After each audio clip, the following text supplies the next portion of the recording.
50 की पुलिस हम पे झूठे पर्चे दे रही है और सीधा सीधा मांग रही है, कहते पैसे दे। शाम तक आज रात तक बंदा पकड़ के हवालात में डाल के फोटो भेजनी है मेरे रीडर को। 22,000 रुपया कैश सी ਤੁਹਾਡੇ ਕੋਲ? जी 22,000 रुपया लाओ भाई SHO, 22,000 रुपया निकाल के लाएं, जल्दी करें, एहसान पे पर्चा दें जी अभी। सर मेरा छोटा बच्चा है, आज 3-4 दिन हो गए ਉਹਦੇ ਨਾਲ ਜ਼ਿਆਦਤੀ ਹੋ ਰਹੀ है।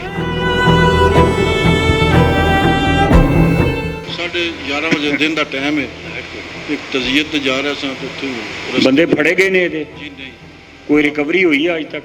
ਜੀ ਨਹੀਂ, ਕੋਈ ਗੱਲਬਾਤ ਨਹੀਂ। 22,000 रुपया कैश सी ਤੁਹਾਡੇ ਕੋਲ? जी 22,000 रुपया लाओ भाई SHO, 22,000 रुपया निकाल के लाएं, जल्दी करें, 22,000 कैश लेके आएं।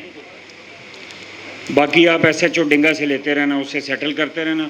22,000 SHO डिंगा जो है आज रिकवरी देगा। अभी गवर्नमेंट मुलाजिम था, मेरे पास अपना आर्मी लाइसेंस भी था और पिस्टल भी था। अस्पताल जा रहा था, रात का वक्त था, खारियाँ से मंडी गया, उधर से पैसे लिए हैं, फिर एम्बुलेंस तैयार की है, उसको लेके उधर जाना था, इसलिए सर एहतियाती तौर पे साथ था अपना personal pistol. Original number plate पे सर गाड़ी तकरीबन 7 घंटे 6 घंटे मोटरवे, और ये जो हमारा चनाब पुल है इधर से गुजर के गई है, कोई नाकाबंदी नहीं है सर।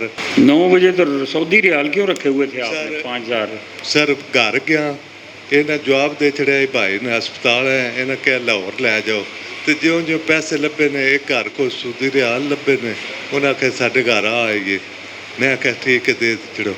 दूजे सर मेरी बैंक स्टेटमेंट आई, मैं 10 लाख रुपया कटवाया, लाख रुपया घर। गाड़ी लीजिंग की थी? मेरी सर अपने नाम है सर, गारंटी का। लीजिंग की थी कि गाड़ी पक्की पैसे दे के लिए?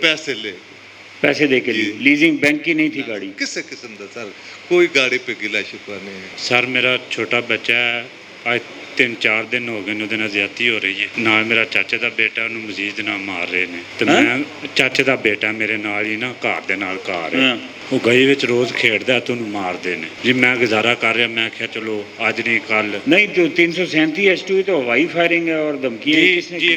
ਕੱਲ ਦਾ ਪੰਨੇ ਸ਼ਾਮ ਦਾ चाचे का बेटा तंग ਜੀ। कर ਚਾਚੇ रहा ਦਾ है? ਬੇਟਾ ਨਾਲ ਘਰ ਦੇ ਨਾਲ ਘਰ ਹੈ ਸਰ। हाँ। ਬੱਚਾ ਕੱਲ ਖੇਡ ਰਿਹਾ ਸੀ, ਮੈਂ ਘਰ ਅੰਦਰ ਸਾਂ ਹਾਂ। ਬੈਠਾ ਹੋਇਆ ਸਰ, ਉਹ ਗੱਡੀ ਤੇ ਆਇਆ, ਉਹਨੇ ਬੱਚੇ ਨੂੰ ਗਾਈ ਕੱਢੀਆਂ ਨੇ हाँ। ਤੇ ਬੱਚਾ ਰੋਂਦਾ ਘਰ ਆਇਆ, ਮੈਂ ਉਚਨ ਬਾਹਰ ਆਇਆ ਸਰ, ਉਚਨ ਉਹਨੇ ਫਾਇਰਿੰਗ ਸ਼ੁਰੂ ਕਰ ਦਿੱਤੀ ਮੇਰੇ ਤੇ। ਮੈਂ ਬੱਚਾ ਲੈ ਕੇ ਕਦੀ ਨਾ ਲੋਕ ਕੇ ਆਪਣੀ ਜਾਨ ਬਚਾਈ ਸਰ। ਮੈਂ ਰਾਤੇ ਦੀ ਦਰਖਾਸਤ ਦਿੱਤੀ ਹੈ, ਮਜ਼ੀਦ ਉਹ ਬੰਦਾ ਮੈਨੂੰ ਇਹ ਪਰੇਸ਼ਾਨ ਕਰ ਰਿਹਾ, ਮੈਨੂੰ ਘਰੋਂ ਵੀ ਨਹੀਂ ਨਿਕਲਣ ਦੇ ਰਿਹਾ। ਮੈਂ ਜਿਹਦੇ ਜਾਣਾ ਮੇਰੇ ਪਿੱਛੇ ਮੋਟਰਸਾਈਕਲ ਗੱਡੀ ਲਾ ਲਈ ਨੇ, ਮੈਂ ਬੱਚੇ ਘਰ ਬਾਏ ਨੇ ਸਰ, ਮੈਂ ਬੱਚਾ ਵੀ ਸਕੂਲ ਨਹੀਂ ਕਰ ਸਕਦਾ। क्लाशन को बरामद हो गई है? गुड, शाबाश, वेरी गुड। पर्चा हो गया, दे दिया, बता रहा है पर्चा दे दिया। 197/25 बंदा पकड़े, शाम तक आज रात तक बंदा पकड़ के हवालात में डाल के फोटो भेजनी है मेरे रीडर को, ठीक है जी? सर, मेहरबानी, बंदा थैंक पकड़ा यू। जाता, ठीक है सर। शाबाश भाई, असलम, वेल डन जी। सर 35 साल पुराना हमारा मकान उधर बना हुआ है पहले, तो अब उधर मकान शुरू किए हैं। एक मकान बन गया, दूसरे मकान पे लेंटर पाने लगे हैं, तो वो हमारा कज़न नहीं पाने दे रहा। मेरे भाई बाहर होते हैं, मैं अकेली औरत इधर हूँ, वो इतना तंग कर रहा है मुझे। कल भी 4 बजे इधर आया है, आके मुझे मारने ये की बंदा धमकी कौन दी। है? मोहम्मद हसन जी ये मेरा कज़न ही है, चाचाजाद भाई है, उसका बेटा है। तो उधर आप जाके देख सकते हैं, मकान लेंटर पे गए हुए हैं, तो बार बार पहले इस पे पर्चा हुआ नहीं नहीं, है। आप मकान बनाएं, जी आपको कोई भी नहीं रोकेगा। एहसान पे पर्चा दें जी अभी, जी। अभी 1 घंटे के अंदर आपको 10 FIR दिन मिल रह जाएगी। के आया उधर, तो मुझे आपको इतना बीबी तंग 1 घंटे में FIR मिल जाएगी इंशाल्लाह। जी ठीक है, शुक्रिया। डकैती हुई है 305? जी जी 7,000 जी जेबर आई, बच्ची नाल आई, दवाई लैन गई है मंगोवाल SHO, ते 7,000 रुपया कैश निकालो जी अभी। हाँ जल्दी करें, जल्दी करें। लो जी, थोड़ी रिकवरी हो गई, ठीक है जी।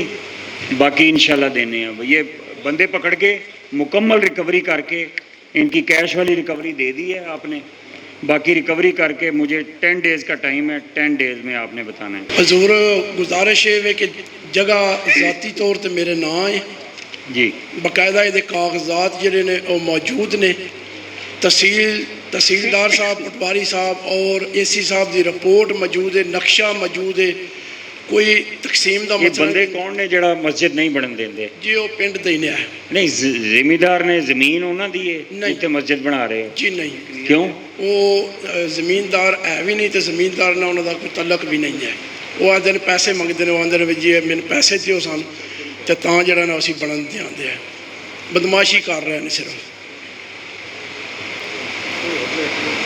SHO मंगोवाल इंचार्ज सिक्योरिटी गुजरात, ये दोनों बैठे, ये मसला हल करवा के मुझे बताएं। 2 दिन का टाइम है, 2 दिनों के अंदर अंदर ਤੁਹਾਡਾ मसला हल हो जाएगा इंशाल्लाह। ठीक, इंचार्ज सिक्योरिटी साहब बैठेगा।